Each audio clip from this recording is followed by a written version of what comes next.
तो आइए बात करते हैं इस समय का जो सबसे ज़्यादा ज्वलंत मुद्दा है, हिट एंड रन मामला। जानते हैं क्या है। इस मामले को जानने से पहले अगर हम बात करें एनसीआरबी की रिपोर्ट के अनुसार, एनसीआरबी मतलब नेशनल क्राइम रिकॉर्ड ब्यूरो के अकॉर्डिंग अगर बात करें तो पूरी दुनिया में सड़क दुर्घटनाएं सबसे ज़्यादा अगर कहीं होती हैं तो वो भारत में, और सड़क दुर्घटनाओं से जो मौतें होती हैं वो भी भारत में सबसे ज़्यादा होती हैं। अगर राज्य वाइज बात करें तो राज्य में सबसे अगर कम कहीं पे मौतें होती हैं तो वो कहाँ पे होती हैं, वो नागालैंड में होती हैं। हालांकि हम जो है फैक्ट पे ज़्यादा नहीं जाएंगे। एनसीआरबी की रिपोर्ट के अनुसार मैंने बताया कि प्रत्येक 3 मिनट में एक व्यक्ति की मौत जो है वो एक्सीडेंट के कारण होती है। अब यहाँ पे जो सजा का प्रावधान है कि जो इसका जो मेन व्यक्ति होगा जिसके कारण ऐसा कृत्य होगा तो उसकी सजा का प्रावधान मैक्सिमम 2 साल तक है। अब जो अभी हाल ही में सरकार ने भारतीय न्याय संहिता जो कोडिफाई जिसको किया गया है, ये रिप्लेस करेगी किसको, आईपीसी को। आईपीसी यानी इंडियन पेनल कोड जो 1860 का है। तो आईपीसी के कुछ धाराएं हैं, उनमें जानते हैं क्या प्रोविजन थे। आईपीसी की धारा 279 चर्चा में ध्यान रखिएगा, लापरवाही से ड्राइविंग से संबंधित है। 304 ए जो है ये लापरवाही के कारण मौत से संबंधित है।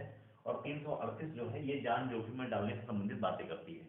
कुल मिला के ये जो तीनों धाराएं हैं ये ध्यान रखिएगा, ये चर्चा में है। 279, 304 ए और 338, ये तीनों जो धाराएं हैं लापरवाही से ड्राइविंग से संबंधित है, लापरवाही के कारण हुई मौत से संबंधित है और जान जोखिम में डालने से संबंधित है।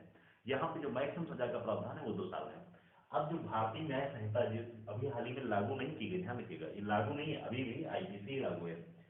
इसमें जो प्रावधान किए गए हैं इसमें बीएनएस यानी भारतीय न्याय संहिता की धारा 106 क्लास 2 के अनुसार अगर कोई व्यक्ति या कोई ड्राइवर है ऐसा करता है जिसके कारण सड़क दुर्घटना में व्यक्ति की मौत होती है तो उसे 10 साल की सजा होगी और 7 लाख रुपए तक का जुर्माना होगा।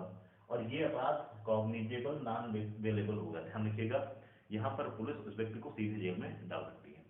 तो यहाँ पे विरोध इस चीज का हो रहा है कि एक तो सजा चलो ठीक है 10 साल की, लेकिन 7 लाख रुपए तक का जो जुर्माना है, ये ट्रक ड्राइवर कहते हैं कि हमारी इतनी आय नहीं कि हम 7 लाख रुपए तक का जुर्माना भर पाए। दूसरी चीज है ट्रक ड्राइवर का मानना है कि अगर हम वहां से एक्सीडेंट हो गया, अगर हम वहां से नहीं भागे तो वहां पे जनता जो है हमें हमारे लिए घातक हो जाती है।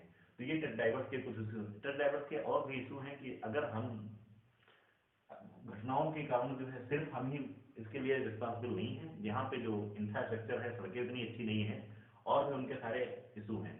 तो ध्यान रखिएगा ये मुद्दा इसलिए अभी हाल ही में चर्चा में है। यहाँ से संबंधित धाराएं एग्जाम की दृष्टि से महत्वपूर्ण है। आईपीसी की धारा 279, 304 ए और 338। बीएनएस की कौन सा सेक्शन इंपॉर्टेंट है आपके लिए, तो ध्यान रखिए बीएनएस भारतीय न्याय संहिता का सेक्शन 106 क्लास 2 ये चर्चा में है।